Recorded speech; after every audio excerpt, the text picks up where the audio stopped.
मिलिंद पुन्हा मिलिंद प्रश्न, एक अद्भुत बौद्ध तत्वज्ञानात्मक संवाद।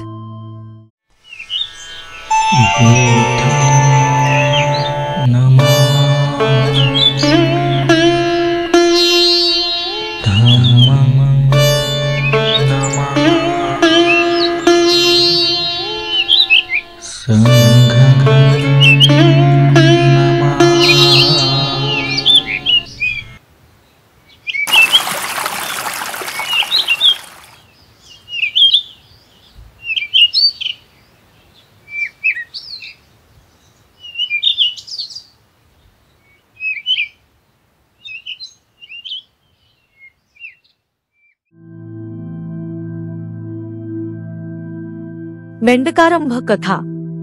बुद्ध पूजा।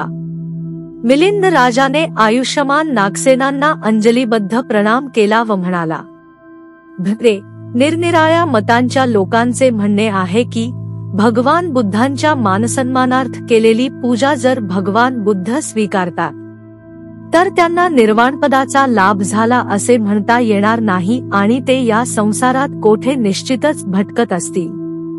त्यांचे सद्यस्थितीत संसारातील अस्तित्व मुळीच नाकारता येणार नाही। हे जर खरे असेल तर भगवान बुद्ध अगदीच साधारण व्यक्ती झाले, मग त्यांची पूजा करण्यात अर्थ तो काय? आणि समजा त्यांना जर निर्वाणपद लाभले असेल, संसाराशी आता त्यांचा मुळी संबंधच राहिलेला नसेल आणि ते समस्त स्थितीतून मुक्त झाले असतील, तर त्यांची पूजा करण्यात काय स्वारस्य? कारण ते जर आहेतच नाहीत तर पूजा करावी कोणाची?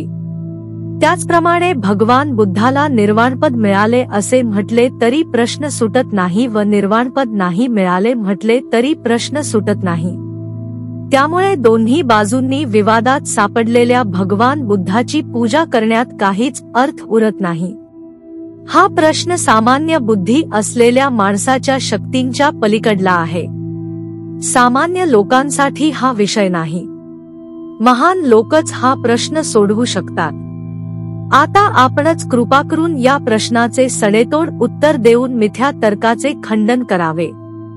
या प्रश्नामुळे उत्पन्न होणाऱ्या स्थितीचा विरोधकांना फायदा घेता येणार नाही, तेव्हा भावी बौद्धांच्या सोयीसाठी या कोड्याची सोडवणूक करून प्रकाश पाडावे, जेणेकरून ते दुसऱ्या मताच्या लोकांच्या कुतर्कास झणझणीत उत्तर देऊ शकतील।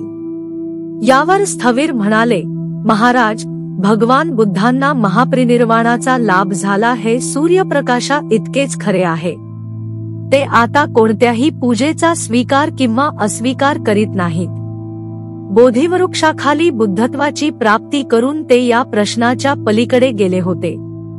तेव्हा आता संसारातून पूर्णतः मुक्त होऊन निर्वाण प्राप्त केल्यानंतर प्रश्न उरतोच कुठे? महाराज, धम्मसेनापती सारिपुत्रांनी सुद्धा म्हटले आहे की ज्यांची बरोबरी करू शकणारा आजपर्यंत कोणी झाला नाही, ते भगवान बुद्ध देवता व मनुष्य या उभयतांनी केलेल्या पूजेचा स्वीकारही करीत नाही की अस्वीकारही करीत नाहीत। युगानुयुगापासून सर्व बुद्धांचा हा सिद्धांत चालत आला आहे। राजा म्हणाला, भृते, पुत्र आपल्या पित्याची किंवा आपल्या पुत्राची स्तुती करीत असेल तर त्याला पुरावा म्हणता येणार नाही। त्या तर आपापल्या मनातील भावना आहेत। परंतु खोट्या सिद्धांताचा पाठराखणी करणाऱ्या लोकांचा भ्रम दूर करण्याकरिता आणि आपल्या सद्धर्माचा प्रकाश पसरविण्याकरिता आपण योग्यतेने समजावून सांगावे। स्थविर म्हणाले, महाराज, भगवान बुद्ध तर पूर्णतः मुक्त झाले आहेत, तेव्हा ते आता कोणाच्या पूजेचा स्वीकार किंवा अस्वीकार कसे करतील? परंतु देवता आणि मनुष्य लोक त्यांची विहारे व स्तूप बांधून त्यात त्यांच्या अस्थि, कोश, दात इत्यादी शरीर धातूंची स्थापना करून ठेवतात, ज्यांच्या पुण्य फळाने अर्हतपद किंवा बोधिसत्वपद प्राप्त करता यावे। याशिवाय त्या धातूची पूजा करून त्यांनी सांगितलेल्या ज्ञान रत्नानुसार आचरण करून तिन्ही समापत्तीचा लाभ करून घेतात। यासाठीच विहारादी उभारणे किंवा पूजा करणे आवश्यक आहे। अग्नीची उपमा। महाराज, समजा एखाद्याने फार मोठा अग्नी पेटवून नंतर तो विझवून टाकला, तर तो निर्जीव अग्नी पुनः त्यात टाकलेल्या गवताच्या लाकडाचा किंवा अशाच दुसऱ्या प्रकारच्या इंधनाचा स्वीकार करील काय? नाही भते. जवळ असलेला अग्नी जर स्वतः होऊन इंधनाचा स्वीकार करीत नाही तर तो एकदम विझून शांत झालेला अग्नी कसा काय लाकडादी इंधनाचा स्वीकार करील?